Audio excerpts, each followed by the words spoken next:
What if the global financial system was screaming a warning, but almost no one was listening? It's not happening in the headlines, not in stocks, not in bonds. It's happening in a very old, very physical market, the silver market. And that signal? Well, it's telling us a story about a system that's coming apart at the seams, a story that ends with the world's most important silver vault running on empty. Welcome to the Bullion Signal Podcast. We're here to help you understand the signals in the macroeconomic landscape, especially in gold and silver, so you can protect and grow your wealth. Today, we're unpacking a story that you absolutely need to hear. So let's start with a simple question. What does it actually look like when a market breaks? It's not some slow, gentle decline like you might imagine. It's a sudden, almost violent snap. It's that moment of pure panic when a crowd of people all realize at the same time that the thing they thought they had a claim on isn't actually there for the taking. And what I'm here to tell you today is that we are witnessing that exact moment, right now, in real time. Take a good look at this number, 35%. This past October, this is the figure that flashed across the trading desks of the world's biggest financial institutions. Now, this wasn't the interest rate for some risky junk bond. This was the annualized interest rate just to borrow physical silver bars in London for a single month. And no, that is not a typo.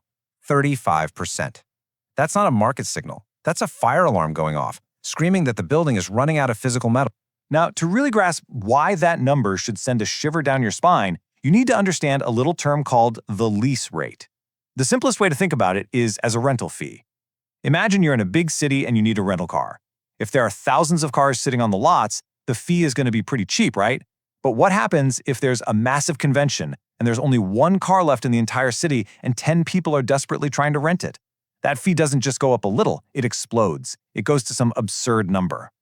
Well, that is what a 35% lease rate for silver means. It is the smell of pure, unadulterated desperation in the air. Okay, let's put this into context because this is where it gets really crazy. In a normal, healthy, functioning silver market, the lease rate is usually tiny. We're talking near 0%. In fact, sometimes it's even negative. That's right, you can actually get paid to borrow silver because the owner would rather you take it than them have to pay the fees to store it in a vault. A negative rate signals a world of abundance, but a positive 35% rate, that's not just the opposite. It is a 5-alarm fire. It's a signal of extreme critical scarcity. It tells you that someone somewhere promised to deliver physical silver that they don't have, and they were willing to pay literally anything to get their hands on it before going into default.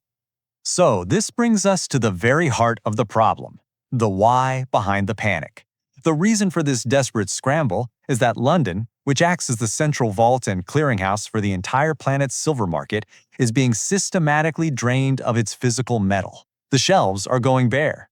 And I want you to just absorb the sheer scale of this drain. Look at that first bar.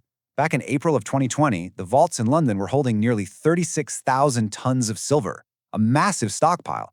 Now fast forward just over 5 years to today, look at that second bar. That stockpile has collapsed to less than 3,000 tons. Let that sink in.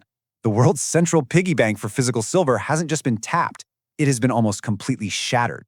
To put it another way, over the last 5 years, nearly 400 million ounces of physical silver have walked out the door of these vaults and simply disappeared. And to give you some context for a number that big, that is roughly the same amount of silver that is mined across the entire globe in one full year. An entire year's worth of global production, poof, vanished from the market's central stockpile. It's gone. And look, this isn't just some theory cooked up on the internet. The people who live and breathe this market every day, the insiders, they are sounding the alarm. Bruce Akamizu, a man with 40 years of experience at the Japan Bullion Market Association, said it as plainly as you can. This is serious. Now, when a 40-year veteran who has seen every boom and bust says something like that, you have to understand it carries a lot more weight than a screaming headline. He's not trying to sell you anything. He's telling you the truth. But here's the kicker. The situation is actually far, far worse than even those scary inventory numbers suggest. Because of the little bit of silver that's supposedly left in those London vaults, about half of it is already spoken for. It's locked away in exchange-traded funds, or ETFs. Think of this like silver in a safety deposit box. It's legally owned by investors all over the world, and it cannot be touched. It can't be leased out, it can't be sold on the open market, and it certainly can't be delivered to a factory that needs it to build a product. So the real, usable, working inventory, the stuff that's actually available, is only a tiny fraction of that already tiny number. The well is truly, truly running dry. So that brings up the obvious question, right? Where on earth did all of this silver go? It didn't just evaporate. No, it was consumed. It was devoured by a relentless, unstoppable demand engine that sits right at the very heart of our modern technological world. This chart right here, it tells the entire story. Most people think of silver as coins or jewelry, but look at the chart. That's the smaller piece of the pie. Now look at that massive slice, nearly 60% labeled industrial fabrication. This is the single most important thing to understand about silver today. It's not just a precious metal you store in a vault. It's a critical industrial metal that gets used up and locked away inside products. And for the first time in history, that industrial demand is on track to blow past 700 million ounces in a single year.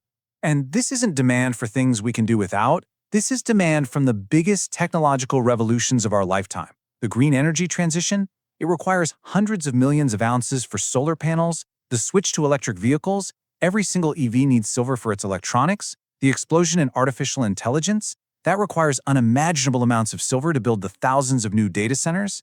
And here's the key. These massive industries do not care if silver is $30 an ounce or $70 or even $170. It's a tiny part of their cost. They need it to build their products, and they will pay whatever it takes to get it.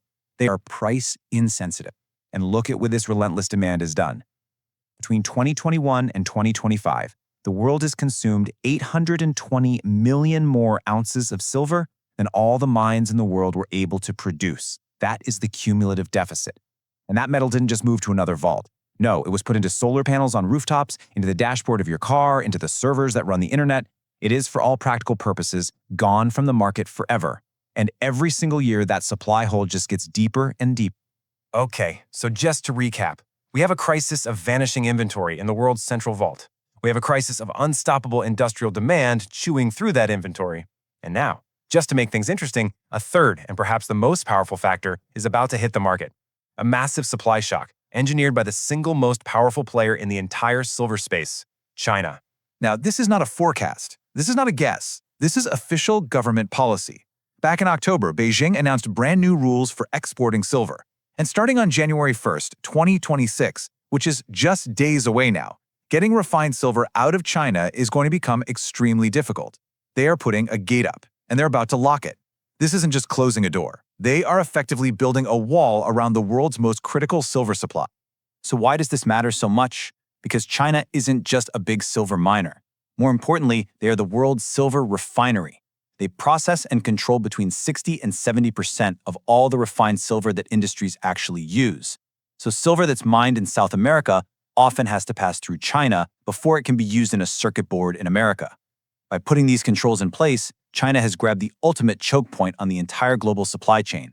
They are getting ready to turn off the tap for the rest of the world. So let's put it all together. You've got drained vaults, you've got unstoppable demand, and now you've got a massive supply shock about to hit. So what happens when these three incredible forces collide? Well, what happens is the modern financial market for silver, which for decades has been built on a mountain of paper promises, finally begins to buckle and break under the undeniable weight of physical reality. You see, for decades, the London market has been described as a giant game of musical chairs. For every one single ounce of real physical silver sitting in a vault, banks have created and sold dozens, maybe even hundreds of paper claims or promises to that exact same ounce. It's a clever system that creates the illusion of a vast, nearly infinite supply, which has the convenient effect of keeping the price down. And this game works perfectly, right up until the music stops and everybody holding a paper promise suddenly tries to grab the one single physical chair. And that 35% lease rate that we started this whole conversation with, that, my friends, is the sound of the music stopping. It is the undeniable objective proof that the game is ending. The industrial giants, the Apples, the Teslas, the Samsungs of the world, they are calling the banks bluff. They are showing up and demanding delivery of real physical metal. Because you can't build a solar panel or an iPhone with a paper IOU. And the banks are suddenly realizing the physical chairs they promised to everyone simply aren't there. So what does the end game look like from here? Well, first, those lease rates probably don't stop at 35%.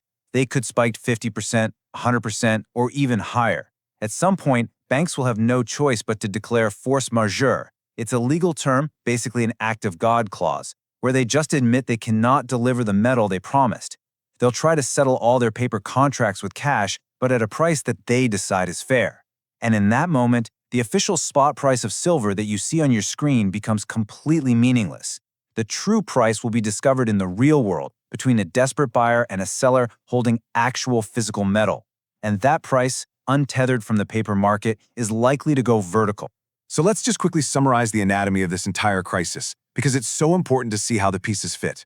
The symptom that alerted us to the problem was that shocking 35% lease rate. The underlying cause of that symptom is that London's vaults are being drained of physical metal. The driver of that drain is the world's relentless and unstoppable industrial demand. And the final catalyst, the match that's about to be thrown on the gasoline, is China's new export ban. You can see how each piece logically connects to the next, creating what can only be described as a perfect storm. And please do not mistake this for some far-off future prediction. The market is already screaming. As of today, the price of silver has already shot past $69 an ounce. That's a move of more than 130% in just the last 12 months. The fuse on this situation has already been lit, and the price you see is desperately trying to catch up to the grim physical reality we've just walked through. And all of this brings us to the final and most important question. It's the one that this whole situation forces every single one of us to confront.